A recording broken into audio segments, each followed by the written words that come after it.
Today we're reading The Lion, the Witch, and the Wardrobe by C.S. Lewis.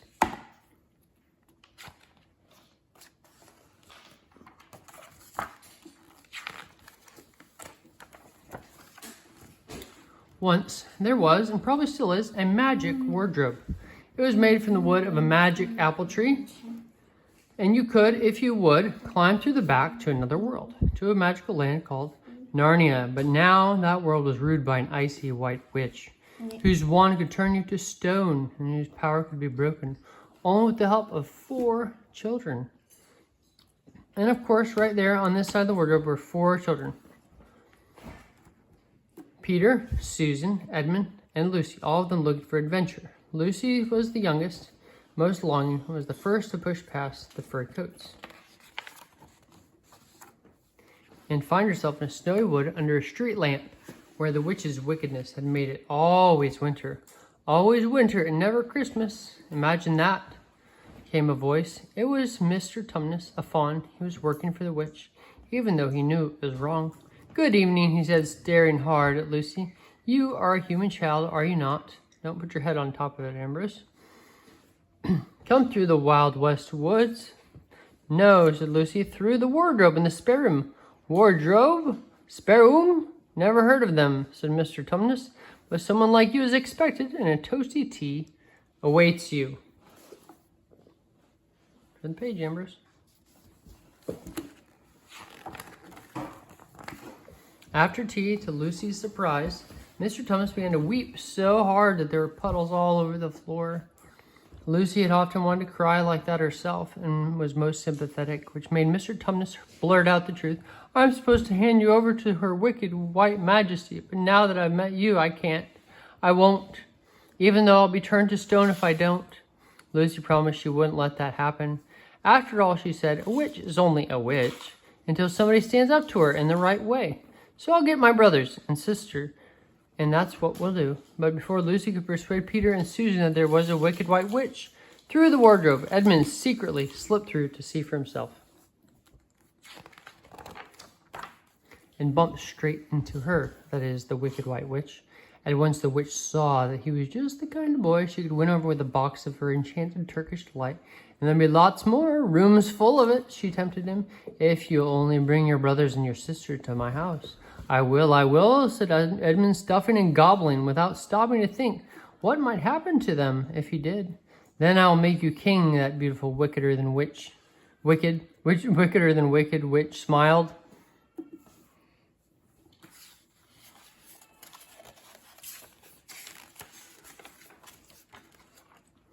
So a few days later, all 4 children did go through the wardrobe together, Edmund was quite ready to deliver the others to the witch, just to get his mouth around more of that magic must-have Turkish delight. Of course, he said nothing as he trudged through the snow and coats borrowed from the wardrobe.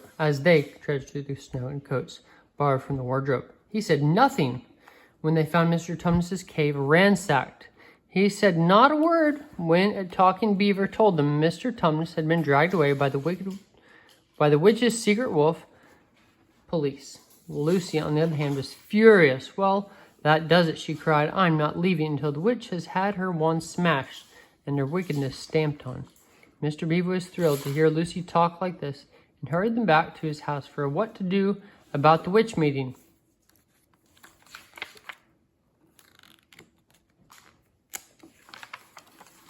You have come at exactly the right time, said Mrs. Beaver. You have indeed, said Mr. Beaver, for it is well known that to get rid of the witch, Aslan needs 4 brave and adventurous children. Aslan, cried Lucy with a shiver of excitement. Who is Aslan? Aslan the Great, of course, said Mr. Beaver, who created the world, and all of us in it, the only one more powerful than the witch. And Mrs. Beaver gathered them closer. They say he will be at the stone table by tomorrow, but shh, the witch mustn't hear of it, and her spies are everywhere. They were soon so busy whispering about meeting Aslan, they did not notice Edmund sneaking out the back. Edmund sneaking. Right there he's sneaking. Let's see. To make his way to the witch's house and more Turkish delight. But nothing could have prepared him for what he found when he got there. Every kind of creature turned to stone. Air so cold it was frosted white. The witch's Wolf Captain stretched out, smirking, and the witch, in the foulest mood, hating him on sight. "Where are your sisters and your brothers?" she snapped, her breath forming icicles. "I'll get them to you," Edmund managed to say through chattering teeth. "Right now. They're going to the stone to meet someone called Aslan. I knew it. No wonder the temperature's rising here. Longbeard, my sleigh. Aslan and those children must not reach each other." But keeping hidden paths in deep forest, the beavers were already leading Lucy, Peter, and Susan to meet Aslan. "Sleigh bells!" cried Lucy suddenly. "Quick, hide! It might be her!" "No, look!" said Mr. Beaver. "It must be a sign from Aslan." Lucy looked and her heart leaped. Father Christmas was here. He was not like any Father Christmas she'd ever heard of or seen, nor were his gifts. "I'll bring you what your adventures call for," he said mysteriously. Lucy held hers carefully. It was a small diamond bottle of cordial made from fire flowers, so magical that a few drops would heal the wounded. At the thought of the wounded, Lucy remembered Edmund. She had the feeling something terrible was happening to him, and it was. The witch had tied him like a prisoner and was raging at him as if it was his fault. Her winter was wearing out. Her sledge wasn't working, and everywhere there were signs of spring. But deep down, she knew it was Aslan's doing, and she knew the prophecy. "The day Aslan crowns 4 children, kings and queens of Narnia, my rule will end, except it won't," she snarled at the lurking wolf captain. "I'll defeat him yet. Go get the other 3 while I decide how best to use this fool of a boy." But defeating Aslan would never be that simple, even for the White Witch. As Lucy and Peter and Susan were discovering at the table, Aslan was nobler than any creature imaginable. He was a lion, greater than all lions, and wonderful and terrible at the same time. For Lucy, looking at him felt like looking at the sun, only safer. When Aslan spoke, his deep, rich voice seemed to shake the very ground. Lucy stood. "Welcome, children. Long have we waited for you." He turned to the horizon. "There in that castle are 4 thrones." I can't read it when you do that, okay? 4 thrones. "Only when 4 human children occupy them will Narnia be free again, but crowns must be earned, and that time is upon you." At this, there was a great consternation among all the smaller Narnians. Peter and the beaver ran to see what it was all about. But Lucy felt she had to tell Aslan about Edmund. "He is lost," Aslan, she began. When the words tumbled out, "Or with the witch, or taken by the witch, or something. But please, he is our brother, and he is the 4th. He must be saved." "All shall be done that must be," said Aslan. "All dealt with in turn, and first." He was interrupted by the sound of the horn Father Christmas had given Susan. She was warning that the witch's wolf captain was slinking toward them. Lucy was up a tree in a flash. "See? He's coming. He's coming." Lucy was up a tree in a flash, but Susan hadn't time to jump out of reach. "Help her!" Lucy screamed, and drawing his sword, Peter did, fighting that lurking, smirking, cruel captain single-handedly to his end. "You are finding your strengths, I see," Aslan glowed. "And now I must send my people for your brother."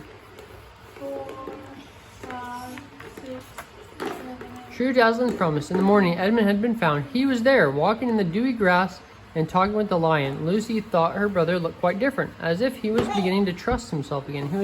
She was so relieved that she wanted to run over, throw her arms around him. But before she could, the dwarf, Longbeard, announced the arrival of the White Witch. "Hear me!" the witch screamed to Aslan. The child was ready to hand over his brothers and sisters in exchange for a few boxes of Turkish delight.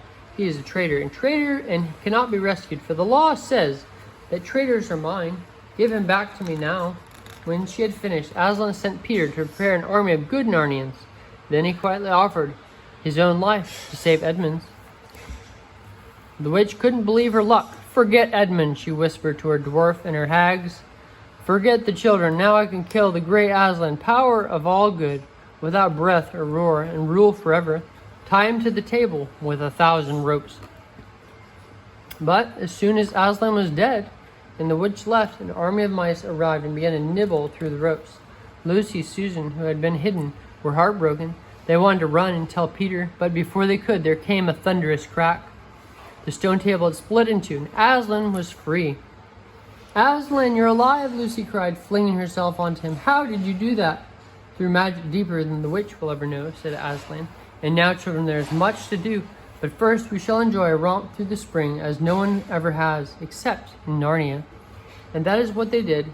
The girls riding on the great lion's back, through avenues and sunny glades, past roaring waterfalls and echoing caverns, across mountains, valleys, and across acres and valley and acres of blue flowers. On and on until they arrived at the witch's house.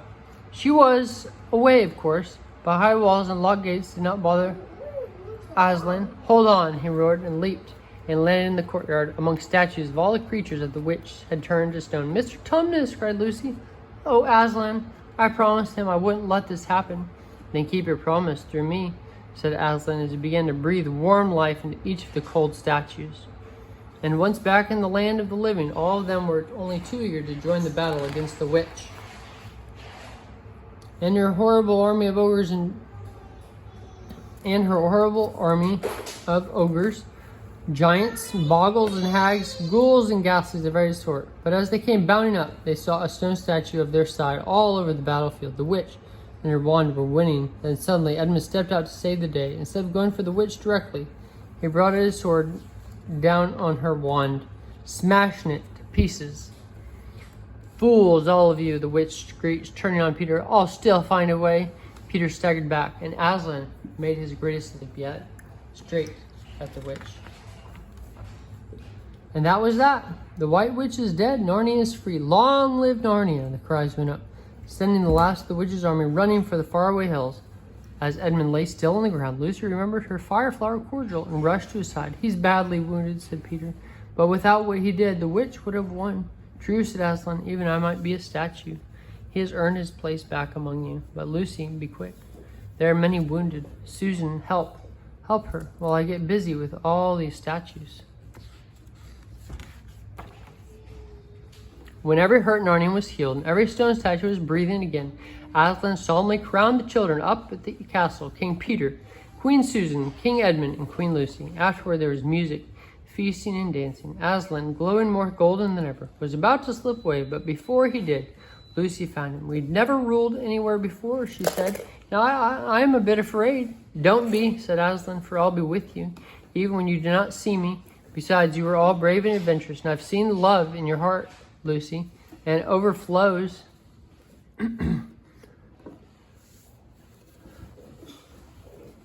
"You will be as good a queen as Narnia would hope for." As always, Aslan was right. Soon all four of them were loved and respected up and down the land. Together they finished off the witch's gas slaves. They restored peace, good living, laughter. And where it was once endless winter, now seemed always summer. "The prophecy is fulfilled," said Mr. Tumnus, as they walked in the wild woods. "Narnia is Narnia again." "But what's this? An iron tree lit like a lamp?" Of course, it wasn't an iron tree at all. It was the lamppost near the wardrobe. Suddenly, Peter, Susan, Edmund, and Lucy felt the pull of their lives on the other side. Next thing, there they were, not pushing past trees, but rows of fur coats. Let them see it. Let them see the book. They were back. They were home, and to their amazement, not a moment had passed since they'd left. But then, as they were to find out in many other adventures, that was all part of the marvel and mystery of that evermore magical land, Narnia. The end.